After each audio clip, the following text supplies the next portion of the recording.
Oiê, Fátima Araújo, canal Agir Consciente, para mais uma conversação, e esta é bem especial.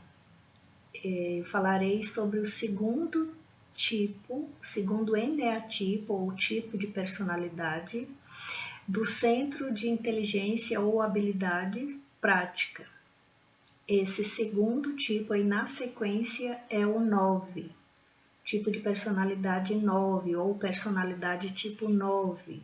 Lembrando aí que personalidades é o que vai se constituindo ao longo da vida. Eu gosto de usar a metáfora da cebola, que vai se juntando aquelas camadas até formar a cabeça de cebola. Então lá dentro tem um miolinho, que é onde nasce a planta, trazendo aqui para essa comparação a essência. E ao redor da essência vão se criando camadas que formam a pessoa que você é hoje. Ok, então permanece aí. Se esse assunto lhe chama a atenção, já compartilha com mais pessoas, já segue esse perfil, se inscreve nesse canal, comenta, ativa a notificação, dá um like, dá um joinha. Manda aí sua opinião nos comentários, permanece aí, a conversa eu garanto que é rápida e útil, produtiva.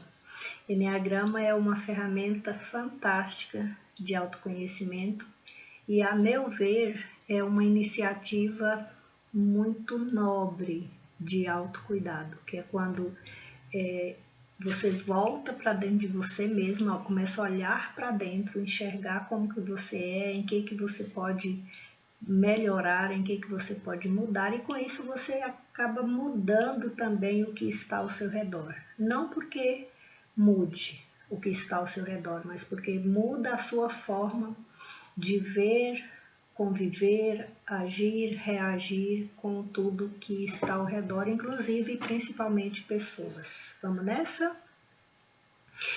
Este segundo tipo de personalidade, ou falar dessa personalidade tipo 9, é interessante destacar inicialmente que junto com o 8 e com o 1, os três formam as habilidades ou centro de inteligência prática. É aquela turma do pega para fazer, do sentir no corpo. Tanto que é chamada até prática ou visceral. Visceral, de vísceras mesmo, de corpo, de partes. Né? Então é muito isso, é muito do corpo. Então as emoções estão muito aqui, né? No estômago, nos intestinos, está muito ali circulando. Então, como eu disse, eu já falei em outra transmissão sobre o tipo 8, agora eu vou para o tipo seguinte, que é o 9. Assim como o 8, destaca a agressividade e a impulsividade. Só que você verá agora já alguma diferença entre os dois tipos, mesmo ambos sendo do centro da parte prática. Então, se você não teve acesso ainda a outro conteúdo, eu sugiro que você veja também, até para ir entendendo melhor e ir se encontrando aí de um lado ou de outro da moeda, ok?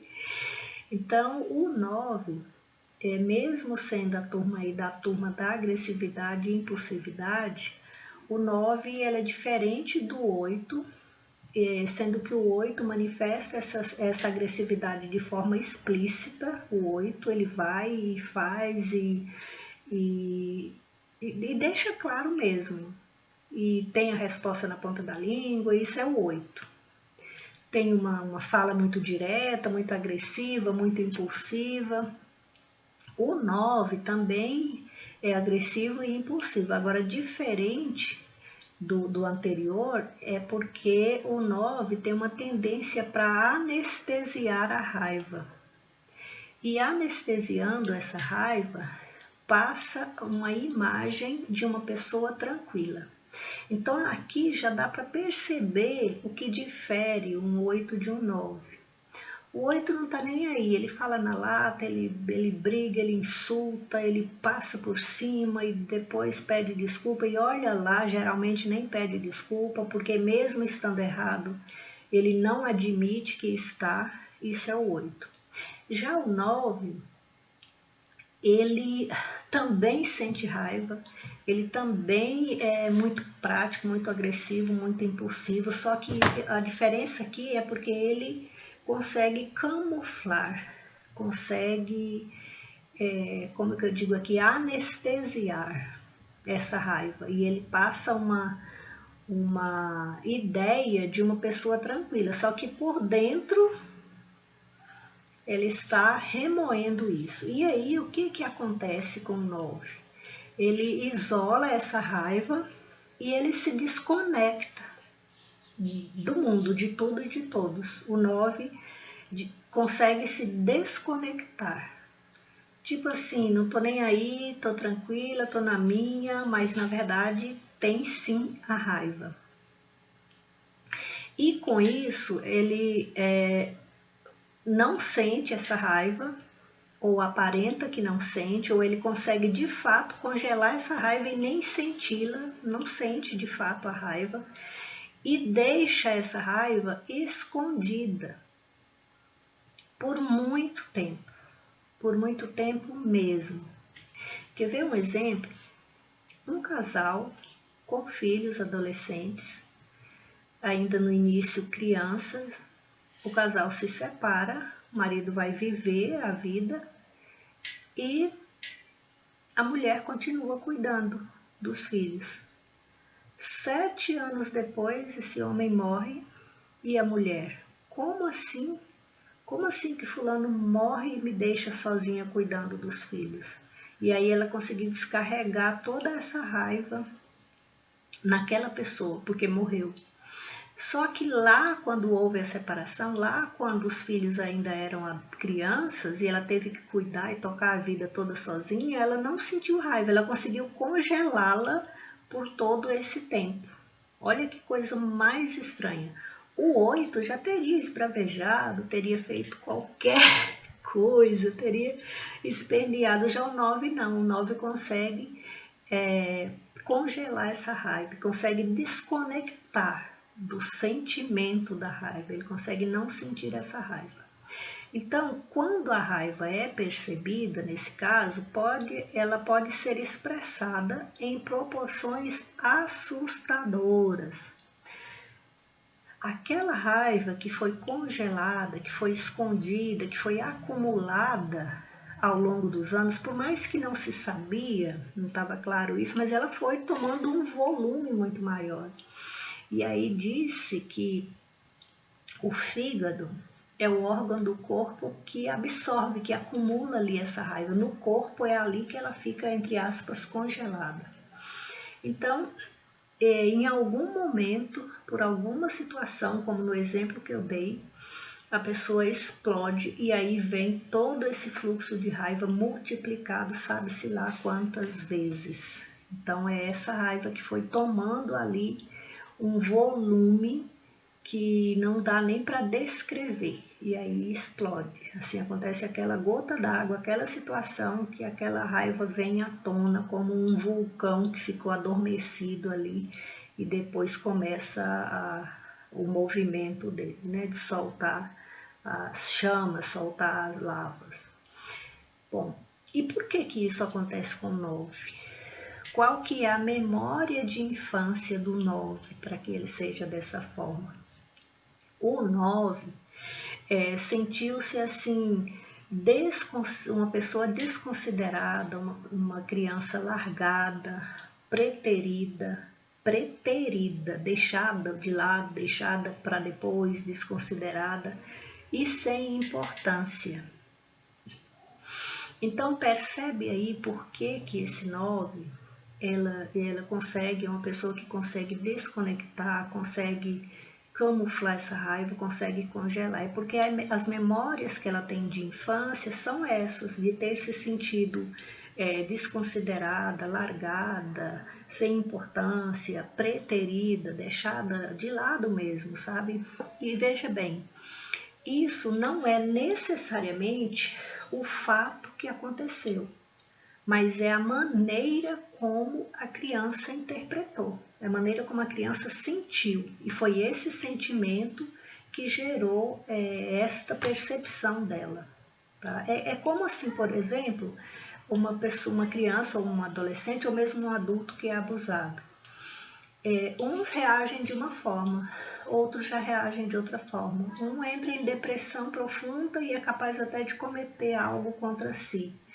Outro usa dessa situação para ajudar a outras pessoas e toca uma vida aparentemente normal, mesmo tendo acontecido algo tão grave quanto nesse outro exemplo que eu dei. Assim também é a percepção que faz com que a personalidade da pessoa seja constituída e ela se sinta mais confortável em um tipo ou em outro, tá? É a forma como ela percebeu os fatos e não necessariamente como os fatos aconteceram, propriamente dito, ok? Então, na memória de infância, repetindo, essa criança se sentiu largada, deixada de lado, e ela foi congelando isso, e aí ela aprendeu a congelar, inclusive, a própria raiva. Então, veja bem, no caso dessa infância, essas pessoas perceberam que o que dizia não tinha importância. Ela foi preterida, ela falava algo e não era considerada, não tinha importância. Então ela percebeu isso na vida dela. Então ela cresce essa pessoa que se isola, que se desconecta. Tem inclusive um relato de um dos meus professores de Enneagrama ao longo de décadas aí estudando sobre isso ao longo de anos, que disse assim, ó, que ela achava que era um determinado tipo e ficava na dúvida entre o outro tipo e o outro, e aí, como é que fica? Em algum momento muito parecido, o tipo de comportamento, e sabe como que ela identificou que ela de fato seria tipo 9? Que ele de fato seria tipo 9? Foi quando, conversando com a mãe, ouviu-a dizer que olha, fulano sempre foi uma boa pessoa, fulano sempre foi trabalhador, sempre foi enérgico, sempre às vezes até impulsivo, mas sempre tinha aquela agressividade no que fazia, só que fulano era de uma pirraça, quando adolescente, criança, uma pirraça sem limite, só fazia o que queria. Aí pronto, caiu a ficha e girou a chave para essa pessoa que não era aquele tipo que ela imaginava que fosse, e sim o tipo 9, por conta da pirraça. Pirraça, aí para quem não sabe, é fazer aquilo somente que a pessoa quer. Na surdina, na desconexão, na calada da noite, mas assim, só fazia o que queria.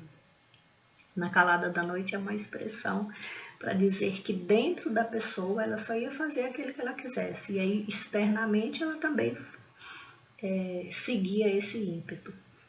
Então essa é uma característica muito forte do tipo 9, é o que nós chamamos de desobediência, de pirraça. Ela desconecta, ela até consegue fingir que está tudo bem, fingir entre aspas, é o comportamento dela mesmo. Mas por quê? Porque ela realmente não sentiu que ela não tinha importância quando criança. E o que essa criança ouvia, geralmente? Alguma coisa do tipo, cala a boca, você nem sabe o que você está falando. Então aí ela ia engolindo isso, ia congelando para si isso, sentindo raiva. Ela sabia sim o que ela estava falando, mas ela era vista como se não soubesse. E ela desconectava disso. E o pior de tudo, por outro lado, ela via, ouvia, percebia que outras crianças eram valorizadas e escutadas. E às vezes até comparada, ela era comparada com essas outras crianças no sentido que fulano faz, fulano é isso, fulano é aquilo e você não é nada. Assim ela percebeu, né? Então, ao passo que ela era preterida, ignorada, ela percebia que outras crianças eram escutadas. Essas outras podem ser, geralmente são irmãos, ou são pessoas próximas da família, são primos, pessoas que convivem ali, ou talvez até um adulto ali do lado, Ela vê que o adulto tem uma atenção que ela, criança, não tem. E isso é muito comum de acontecer, nas melhores famílias, inclusive, né? Às vezes a criança está falando e só o adulto que fala e que se posiciona. A criança não tem essa oportunidade. Então ali ela sente que realmente foi deixada de lado. E isso vai acumulando com todas as vivências da vida e aí a pessoa se torna o adulto que torna por conta destas percepções. Nesse caso, qual que é a memória dolorosa que ficou para o tipo 9? O conflito. O conflito é a memória dolorosa, enquanto que ela não é vista, não é ouvida, não tem a atenção devida, a outra pessoa ali do lado, sim, ela percebe que tem. E aí, qual que é o mecanismo de defesa que essa pessoa desenvolve? É a narcotização. E é justamente por isso que ela consegue congelar essa raiva, ela consegue reprimir isso, né? E a experiência de infância, como eu disse, é o conflito. No caso, ela é chamada de indolente, de acomodada. Então, a indolência acaba sendo uma armadilha ou uma fixação para ela, para essa pessoa. No Eneagrama, chama-se também alguns aspectos de pecado de raiz ou paixão, que é aquilo que realmente marca a vida e direciona muito comportamento, no caso, olhando para esse tipo de personalidade. No caso do tipo 9, é a preguiça, mas não é a preguiça como nós conhecemos, até porque, lembra que no começo eu disse que o tipo 9, junto com o 8 e com o 1, são do centro de inteligência prática, então é a turma que faz realmente.